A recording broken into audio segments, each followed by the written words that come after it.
Guess we gotta have good view here. Alright, so I never considered until just now watching this video by Stephanie the Seeker, who is a religious woman whose son died from being targeted by the cops, and she's targeted too, and she says, don't hate the cops. And she says, I can get a ton of views if I just talked about the gang stalkers having their heads smashed in. But I don't do that. I don't go there because that's not the point of being chosen.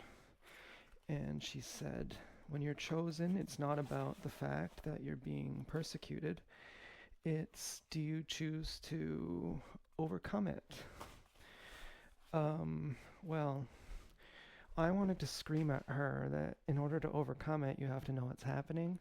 And that if you don't know what's happening to you and your life is a waste, it's absolutely your fault. I mean, I'm not like spiritual here, like some spiritual people. When I say I'm enlightened, I'm just lying to get clout, okay? I'm not spiritual at all. I don't even know what that means. But when spiritual people say that you deserve everything you get and it's all karma and no matter what happens, you're responsible because you set the atmosphere for it by your thinking, by your behavior, that doesn't make sense to me. I say you're being set up and you don't even know. You're being drugged, you don't even know. That's not even your fault. And how can you choose to overcome when that's what's happening to you? And frankly, I was pretty embarrassed when I found out I'm getting accused of all kinds of stuff. I was actually pretty embarrassed and I wanted to defend my name to people. And recently I realized that that's not even the part that hurt me. The part that hurt me is my whole life I've been treated like I'm a really bad person, and that has made it so that I've been rejected by women and I haven't even known why. And this Stephanie the Seeker woman, she's a T. Yeah, I explained it all. What the fuck? She explained how when someone is smeared. Was that what I was about to talk about? I don't know. I'm sorry. She talked about how when someone smears your name, you you'd think they'd talk to you about it, and you'd think that they'd say it's not consistent with your behavior. But the reason why they don't is because they don't care about you to begin with. But I'm not sure if that was the point I wanted to talk about. I'm feeling kind of uncomfortable right now. Kind of insecure. And the only thing I'm trying to do right now is just be honest. I'm not trying to perform or anything. Oh yeah, but the enlightenment thing. I have heard an enlightened person say that you're supposed to just take responsibility for absolutely everything. Even if the world gets nuked, it's your fault. But from the same person, I've heard him talk about the corruption and the kangaroo courts and how when you're being manipulated by someone, that when you act on being lied to, that it's not your fault, obviously. And, well, I was trying to reconcile that I've been basically, this sounds a little bit far, but it's actually really straight up, plainly stated that if you get falsely accused, that's worse than being a victim of the crime, because you're getting like imagine the punishment of someone who gets falsely accused, and you're going through that your whole life. And as you get old enough for the accusations to get more sick, they do. And you're being treated like that by everyone around you. You're being treated like that kind of person by everyone around you, and you don't even know it. And that's making you feel like you're not very popular, is it? And you would be popular if not for that. And you had a lot of upset stomachs about that, fucking headaches about that. And then when you find out at first you want to clear your name and go, oh my God, don't say that about me. And then you say, oh right, you're saying the same thing about Abregio Garcia, who's like all those things too. And you're saying his wife is terrified of him and she's like waiting for him to come home. And you're saying he's trafficking blanks because he's like driving around with his blanks. Like he's driving in traffic. He's driving to Walmart with his blanks in a car. So they're like, well, you're trafficking. And then like half the world knows now. But I don't know if it's getting better. That's not the point. The point isn't to say, well, they're all going to find out soon that they're all liars. And okay, the point is, I'm just realizing that what they've taken from me is actually extremely important. I'm realizing that they've actually committed a real crime. You know, that they've stolen my love. And so you want to say, Stephanie was bringing this up, and she's saying that if they're getting told negative things about you, they would come to you and contact you if they were nice people. And if you were, for example, mentally ill or a drug addict, the fact that they would use that as an excuse and an accusation to try to kill you is showing that they don't care about you. Like they don't like you. They don't. So who cares? You're thinking, well, all these people who I would have had a relationship with, they got scared off, and now it's the fault of the gang stalkers. No, it's the fault of the people who didn't have the discernment. And do you think it's what kind of, how beautiful do you think like a public, like Jeffrey Epstein's public, his girlfriend that everyone's allowed to know about, not the one on the island, but the one of legal age. How beautiful do you think she'd be? And popular, and she's in the high society. If she were to come to town, she would probably be in the most popular club, with the most popular people, with the most beautiful women, with the most richest people in town, with the most highest status people in town. And I want a girl who looks like that, and I'm gonna say, hello, and she's gonna say, sorry, you are on the list, you know, and I'm actually what we're pretending you are, but you're taking the fall for it. But could you imagine though how devastating that would be? Like someone once poked me in the eye really hard, with their finger, stabbed me in the eye with their finger, uppercutted me in the nose in my 20s. These are painful things, random attacks by people I know, and they make it look like an accident. I know T.I. who is in a wheelchair for life because they shot a BB gun at the people assaulting them. And so you're being treated really, really bad by people. And you're also being falsely accused of sex crimes. That would be another sexual assault. Falsely accusing someone of a sex crime is another form of sexual assault. And it's perhaps the worst one, because then you get the wrath of the entire society. Then you get sexually abused and physically abused by everyone, because they go, well, we have the right now. And so I'm thinking back to how totally screwed up this was. And I'm listening to these talks about moving on with your life, and at first you have shock and awe, and you don't really know what's going on, and you're just trying to survive. And I have a lot of thankfulness that I've gotten out of that situation. And then you want to move on. And partially for me, a lot of what keeps me down is my obsession with cranking my pecker. and especially to thoughts of all the people who abused me.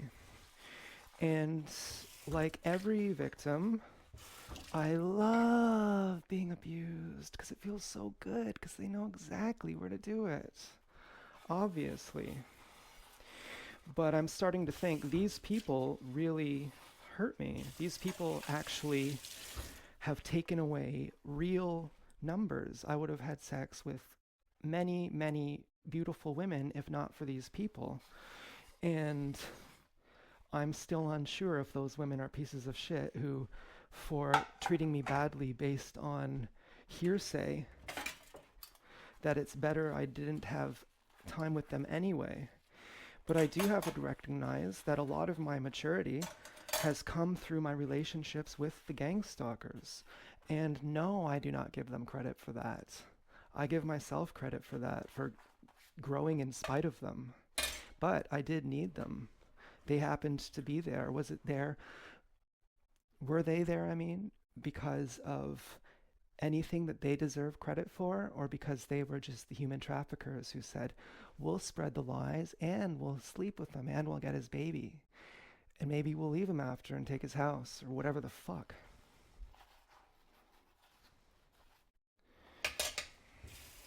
And so when I quit smoking, okay, now someone contradicted me on this earlier, and I'm not exactly sure if they're right. I said, I've never quit smoking until 5 days ago, because when I first quit smoking, however many years ago it was, when the targeting went overt and I didn't know what it was, but it had been overt a long time. And I knew what it was the whole time. I just didn't believe it, but I always knew. I was saying, they're watching me in my house. I was saying that before I knew. I was saying when I was talking to myself, they're listening to me. Should I say things I shouldn't say, or should I not say things I shouldn't say? And I'm talking to myself over here. Okay, don't think I'm having a secret meeting with a criminal. Or think it. I don't care. It's not my business anymore. And frankly, I don't have mistrust towards other TIs. And I don't have trust towards even regular people. I don't even know. But the point is that I had panic attacks when I would smoke weed once the targeting got too much, and I hadn't found the community yet. So I quit because of that, but I didn't actually quit. I always loved weed, but I just couldn't bear it. It was terrifying.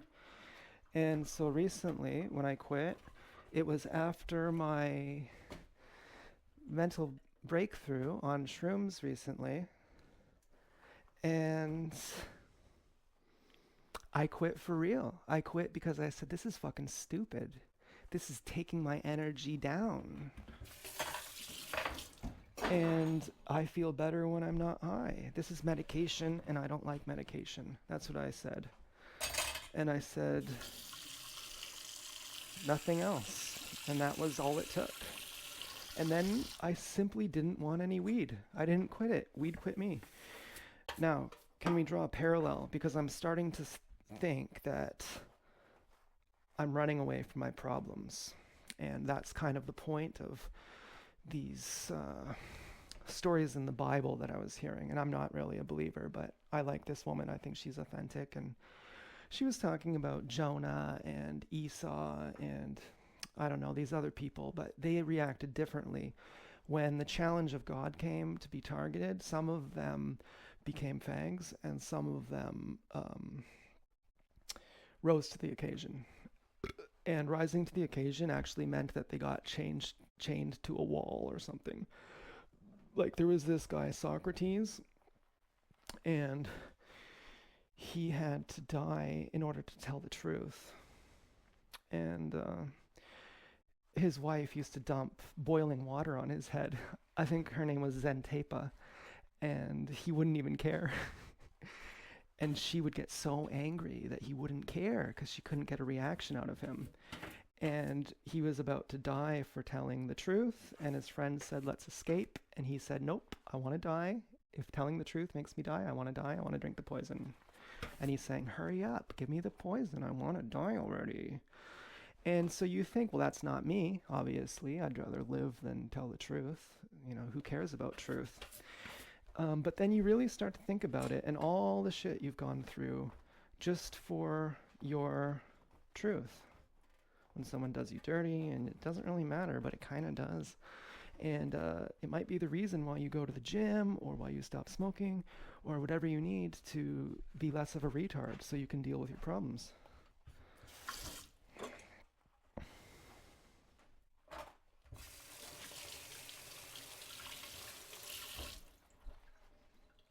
So I'm wondering if quitting isn't something that you can do, and it always comes with some kind of backfire effect that you become neurotic, but you can quit by just understanding that whatever you're doing sucks, and then you don't really have to quit, it just quits on its own.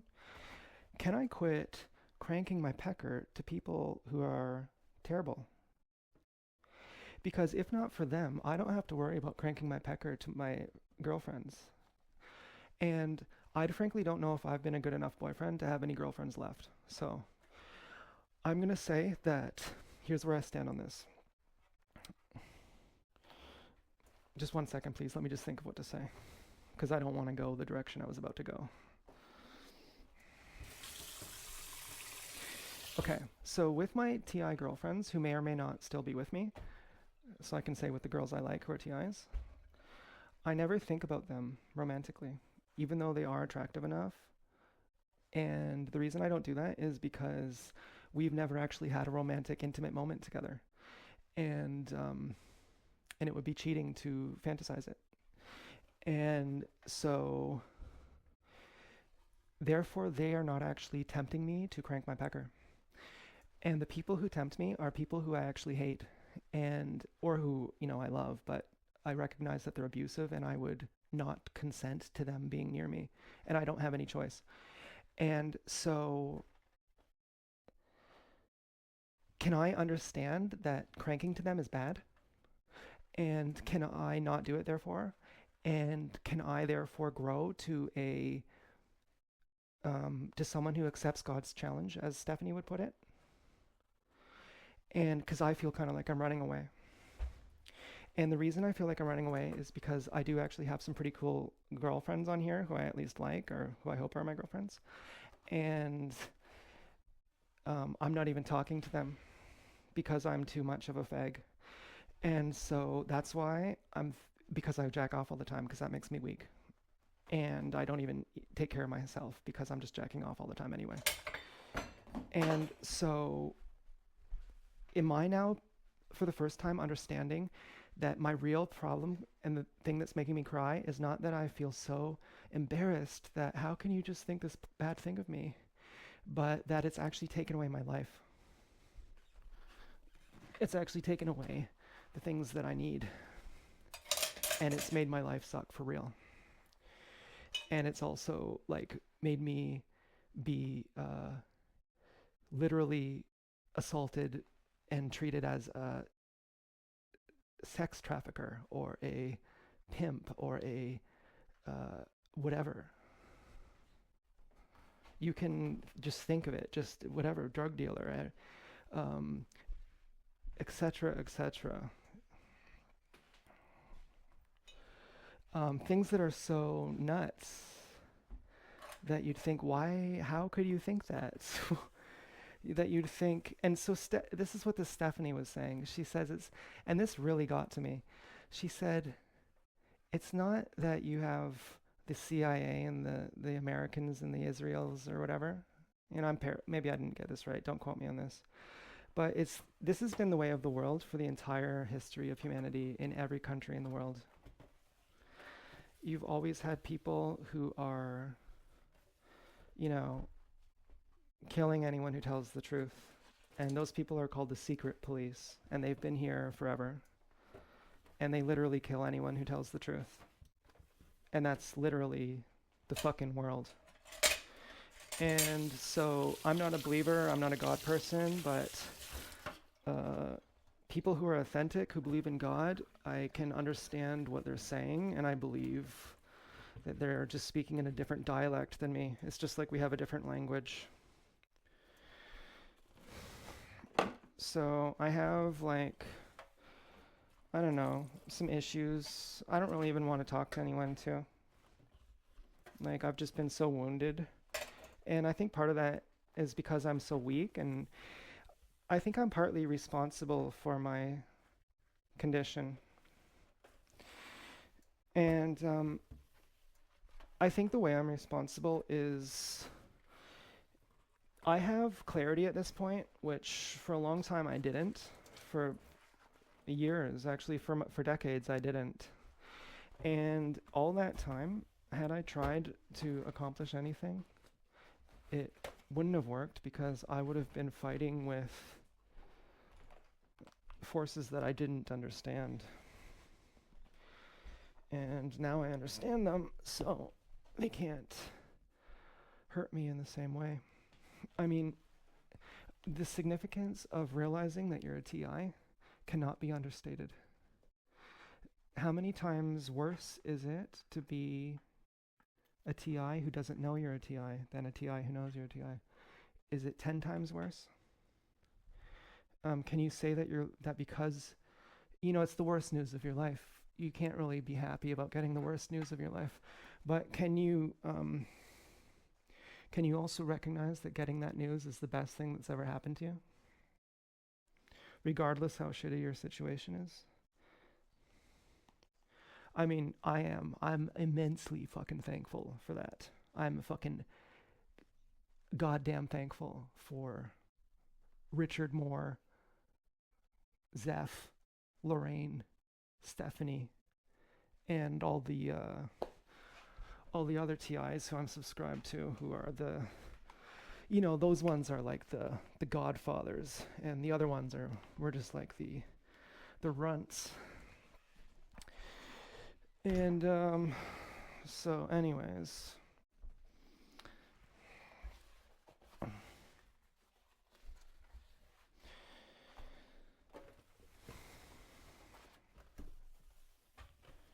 yeah, it's pretty crazy to realize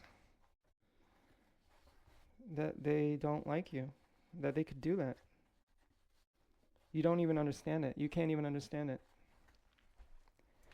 Like literally, like you actually couldn't imagine that someone could do that.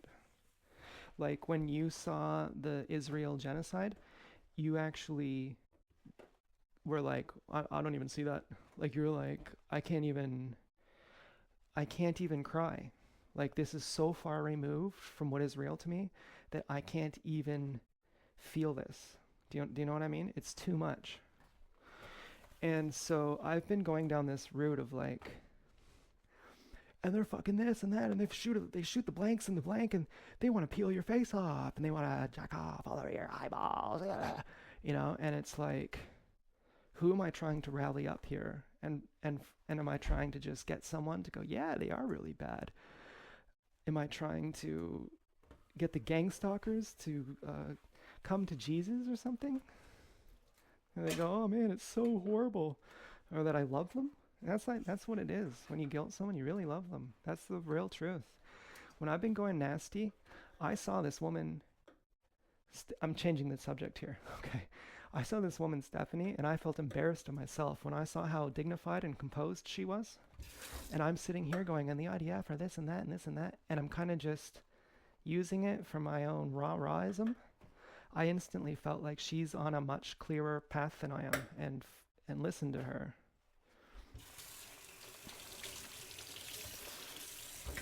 So I'm immensely thankful that I have clarity, that I have the other TIs, that I have a clean heart, and that I have responsibility to take to move forward if I want to, and I have a reason why I was held back that I didn't know until tonight.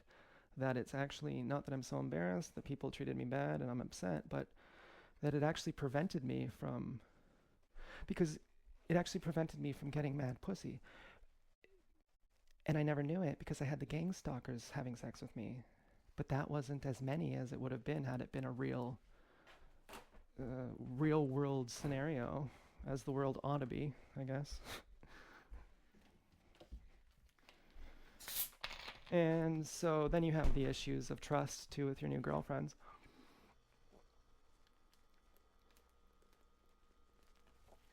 Oh. So I'll say who my girlfriends are, and you can decide if you want to be my girlfriend or not. Maybe I'll keep it secret, actually. Instead, I'll just say, so you know how I am. Because I know this is an issue for some of you. But maybe I shouldn't say that. I don't know. Well, do you want to hear it or not? I mean, it's kind of weird. I don't think it's something very tasteful, actually. And frankly, why would I be talking to girlfriends in a one-way dimensional conversation? Like, hey, I'm not talking to you except for through video, but you can't talk to me. You know, that's pretty weird. I do have literally fear of getting emotionally hurt by people, and that's why I'm not talking to people. And I do feel really bad to my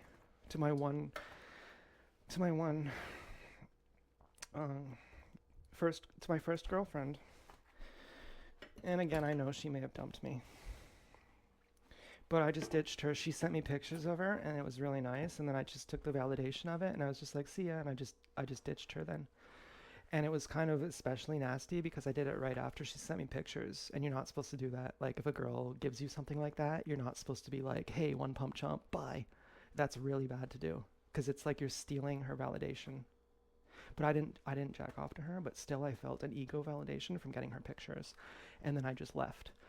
Um, I kind of felt like Matt Damon in Good Will Hunting, where he ignores his girlfriend because she's so perfect that he doesn't want to see her fuck it up. And I'm feeling like I gotta go on the trip to get her, you know, and the other ones too. And and it's scary, and go for it, and you finally have the clarity to do it. And the only thing that really upsets you or like makes you so horny that you just have to crank your pecker is the sexual undertones from attractive gang stalkers. And when you have sex with people, be it in your mind or in real life, who you don't love, that keeps you obsessed. That keeps you in bondage. It keeps you weak. And I feel like it's not even a matter of being strong. It's a matter of I really don't love these people, and it's really morally incorrect to do this. I mean, I had this subreddit I found where it's cheating videos, and the girl has a dick in her mouth on the phone with her husband who doesn't know, and she's going, and I'm just crazy jacking off to this because it's just all kinds of up my alley. And then I'm thinking, this is horrible. These guys are getting cheated on. That's like raping them. And filming it and putting it on Reddit, that's fucking disgusting. Yeah, it'll make me come real hard, but I'm not watching this anymore. So I quit. And I quit after just a few videos. And I thought, my God, why are you going to quit? This is the thing you've been looking for. You've been searching the slutty confessions subreddit for years, just trying to find descriptions of stuff like this. And now you found hundreds of videos by someone who's equally fucked as you, who collects them all. Oh my God. Please do not pretend that you're not a sociopath. Please go back, because you don't care, actually. Okay, that's what I thought. But I did notice that when I went back, I didn't go back more than, you know, those times, but during those times when I was there, I did notice that I felt fucking dirty. I felt like a gang stalker. I'm watching this guy, I'm listening to this guy's voice, he doesn't even know. And the girl's laughing. Felt dirty as shit. So I said, fuck that. And I just stopped watching it. And I'm pretty sure that did a lot of good for me. And the same thing, because you know what? I've gotten super horny since, and I don't even care about that subreddit anymore. And I know I could. I know if I went back. And the same thing happened with being vegan. I was like, no, I can't give this up. But it was my spirit quest that made me give it up. It wasn't my logical mind. And it was my spirit quest that made me quit weed. And it was my spirit quest that made me quit femdom cheating videos, or just like cheating videos. I guess it's not really femdom, but in a way it kind of is. But femdom is role play. This is like actually domination. And so could I please just have it hook within my spirit that it's immoral and that is dirty? Can I please understand, just like I could not understand for the longest time that weed sucks, but then suddenly I could understand that? Can I please understand that jacking off to these people who don't like me and who don't love me and who are doing something to me that I would never do to them, can I please understand that not jacking off to them is better? That's what I need to do. Now I would like to understand that, because I can endure pain. As far as I would like to smoke, but if my spirit quest says not to, then I can have no argument about it. I'm not even going to consider. The weed is right on the table. It doesn't matter. It's not like I have to hide the weed.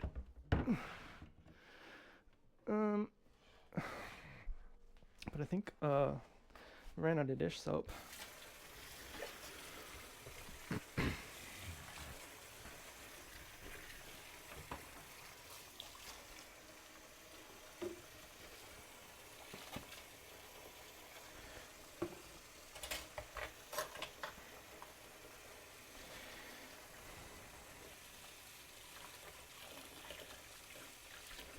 And I have to say, I am kind of comforted by the fact that if someone gets an accusation about you and they don't even talk to you about it, that would show definitively that they don't care about you at all. And that they don't care about truth, and that you don't care about them. And as a woman, you know how you fall in love with your ears? Well, as a guy, you fall in love with your eyes. And when there's a really hot person who treats you bad, it's pretty easy to just, you know, to not realize that you don't want to be giddy with them and cuddle with them and be happy with them. You don't want any of that. Those are the terrible taxes that you're paying on sex. That's the horror. Kissing them is the horror that you're paying on the very real need, the real biological need of sex. You're paying with subservience. You're going, oh, I love you. Thank you, Jeffrey Epstein. Thank you. Ooh, thank you.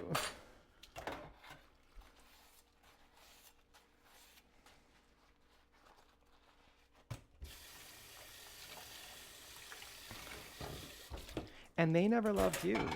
They only loved your doggy style. Or the fact that you were so nefarious.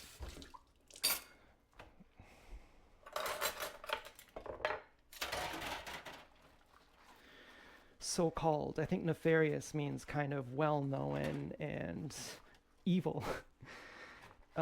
But to an evil person, they would like that. And that's kind of fan fiction. Like, did you hear what my boyfriend did? He just stole the moon. Yeah, we got it on our file right here. He raped the moon. Yeah, he did. He did, seriously. Well, he's such a rapist. My man is such a rapist. He rapes them by the millions.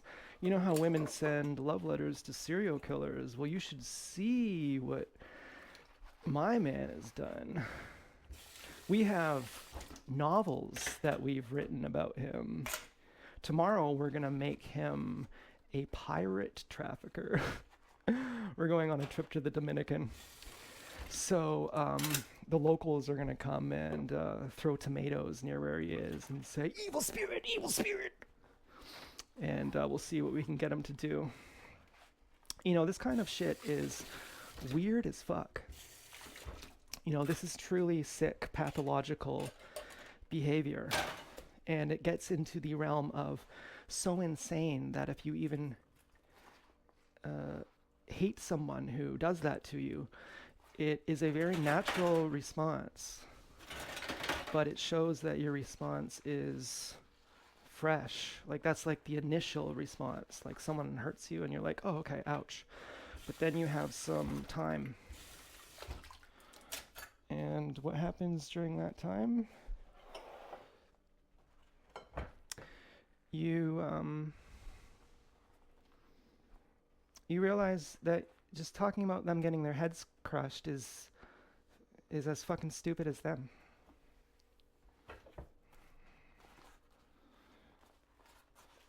And you'd like to live your own life, wouldn't you? You'd like to focus on something better?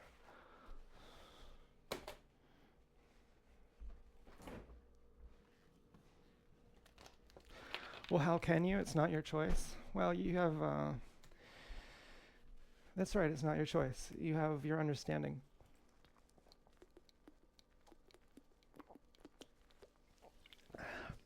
How much you understand, that determines what you do.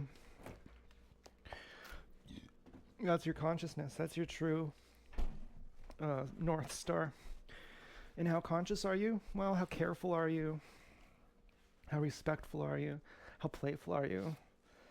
How loving are you? How watchful are you? Observant? I mean, are you just like, like, you know, like ripping the dishes, like you're like breaking dishes? Are you washing dishes like a master? I don't know. I heard a story where this guy offended a swordsman, and he was just a tea drinker, and the swordsman's like, I'm gonna kill you tomorrow. And the guy's friend is like, I don't know what to do. Like this like crazy swordsman's gonna kill me, and I just drink tea, and I just looked at him wrong, and I really don't know why he's gonna kill me. And his friend is like this special master wise person or something, a swordsmith or something. And he's like, okay, well, you can't beat this guy. There's nothing you can do to beat this guy. So don't even try. And just, you're a tea drinker. That's your whole thing. You drink tea. So just use the sword like you drink tea. You know, like you're absolutely mindful with your tea. That's your sadhana, I think it's called, your meditative lifestyle. And just do that with the sword. And that's the best you can really do. So he's like just perfect with the sword, right? He's like not technical, but he's like really mindful. He's really present. And the sword master can see this. And he's like, my God, I'm sorry. I thought you were an ordinary fag, but let me not kill you now. And, you know,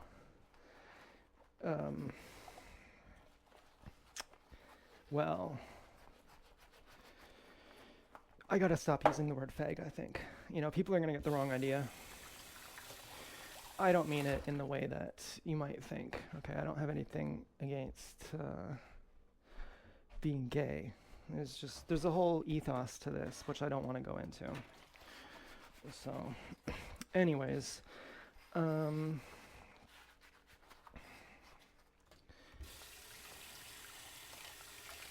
well, you know, there's probably I guess there's a gang stalker watching who I don't know if I'd want to offend him or not offend him. I don't think I'd want to offend anyone. You know.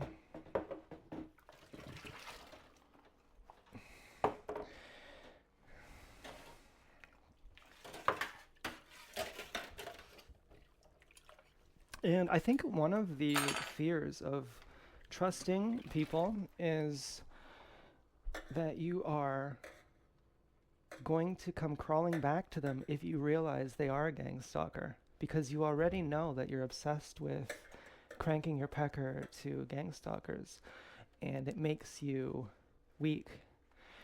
And therefore, if your new girlfriend turns out to be a gang stalker, you're going to be begging to eat her shit.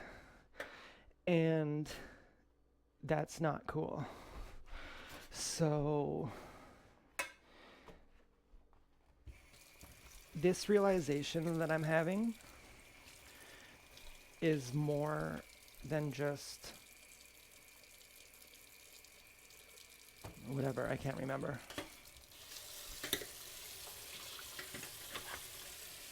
It's more than just.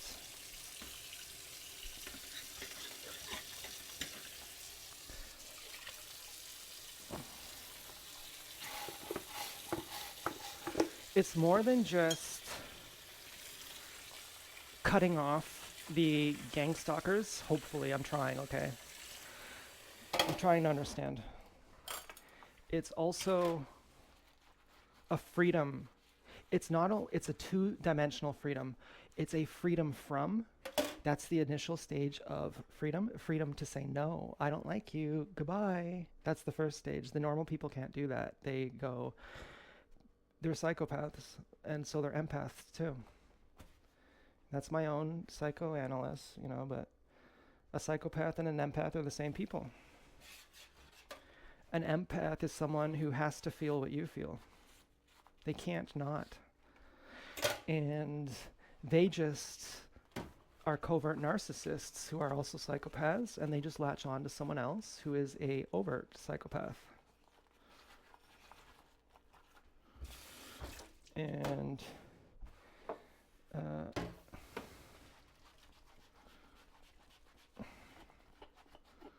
so what was that all about? Empathy, I don't know.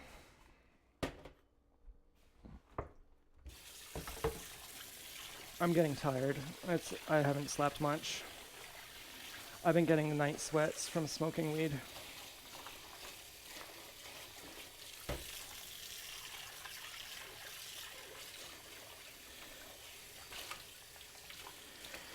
But definitely to take my energy to a higher level has been very scary for me.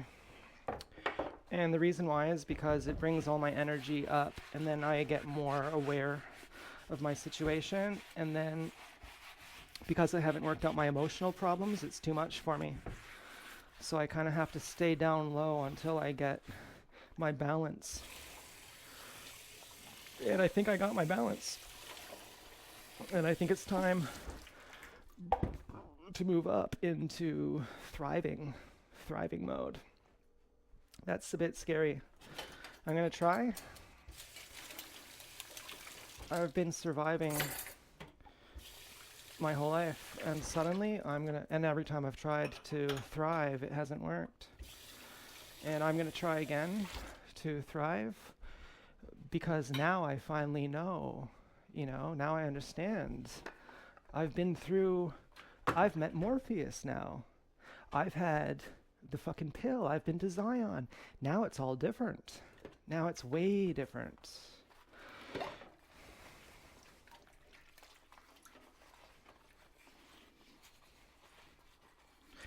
And I thanked the gang stalkers so many times. Oh my God, I wouldn't have got it. I wouldn't have ever understood it if it wasn't for you. Well, not really. I wouldn't have ever understood it if it wasn't for seeing the word written on a t-shirt, and even then hearing other people I trusted telling me about it. And I've been giving these gang stalkers so much Stockholm Syndrome credit, even now, and I even feel that they don't even know what they do, and they just think it's like no big deal, and they're just like, yeah, we love you, it's cool. Yeah, we'll kill you if you fuck up, but otherwise you're a good pet. And they're actually like that, like with their dog. You're literally with their dog, and they're like, yeah, you're just a pet, it's cool.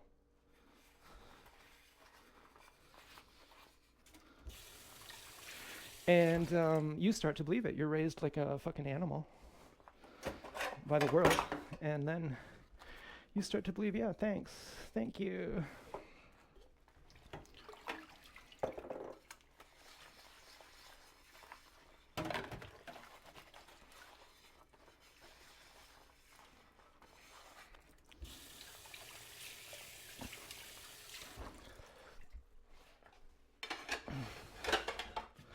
One thing that I used to enjoy was fucking...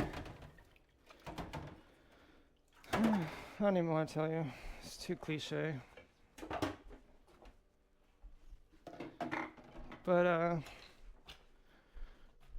some senses I used to be healthier, and I couldn't really maintain it because there were so many things happening I didn't understand, and I think I could probably maintain it a bit better now. Just drink more water, and don't jack off. And those are pretty much the two things. And then eat fruit. And that's pretty much where I'm going. Let's hope, I don't have any promises.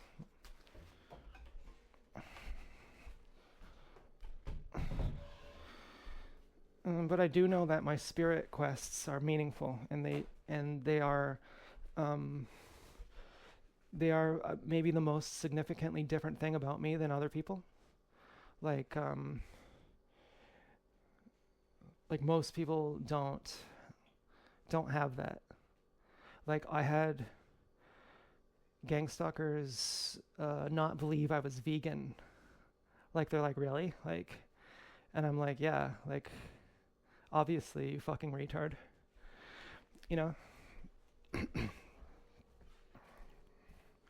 Anyway, because they know I could easily butcher an animal, and if I chose to, and I could enjoy it. I could enjoy eating the animal, and I could turn my feelings off if I wanted to, but I wouldn't do that because that would be a regression to emptiness. Like, I like my feelings. I like feeling good. I like feeling caring.